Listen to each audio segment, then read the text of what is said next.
విశాఖ ఉక్కు ఆంధ్రుల హక్కు కేవలం నినాదం కాదు, ప్రతి ఆంధ్రుడి గుండెల్లో నాటుకుపోయిన భావోద్వేగం. దశాబ్దాల చరిత్ర, వేల కుటుంబాల జీవనాధారం.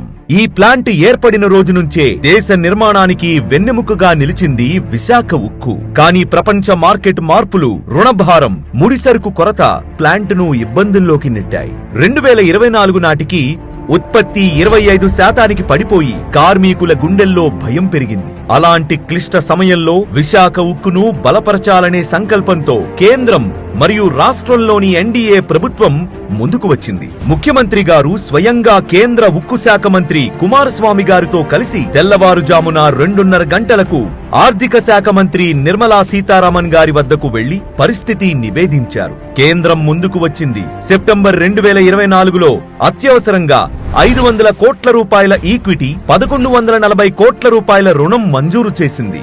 జనవరి 2025లో 9800 కోట్ల రూపాయల భారీ ఈక్విటీ ప్యాకేజ్ ఆమోదించారు. కేంద్రంతో పాటు రాష్ట్ర ప్రభుత్వం కూడా తన వంతు బాధ్యత తీసుకుంది. 2400 కోట్ల రూపాయల విద్యుత్ బకాయిలను ఈక్విటీగా మార్చడం, బకాయిలున్న విద్యుత్ నీటి సరఫరా నిలిపేయొద్దని ఆదేశాలు, 165 ఏపీఎస్పీఎఫ్ సిబ్బందిని ఉచితంగా నియమించడం, రాష్ట్ర ప్రాజెక్టులన్నిటికీ విశాఖ ఉక్కు వినియోగం తప్పనిసరి చేయడం, మొత్తంగా విశాఖ స్టీల్ ప్లాంట్ ను నిలబెట్టేందుకు రాష్ట్ర ప్రభుత్వం దాదాపు 3000 రూపాయల కోట్ల సహాయాన్ని అందించింది. కేవలం 17 నెలల్లో కేంద్ర రాష్ట్ర ప్రభుత్వాలు కలిపి 15,000 కోట్ల రూపాయల వరకు మద్దతు అందించాయి.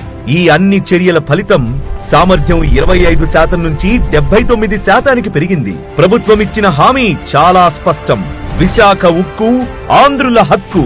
ఈ హక్కును కాపాడుతున్నది కేంద్ర రాష్ట్ర ప్రభుత్వాల స్పష్టమైన సంకల్పమే.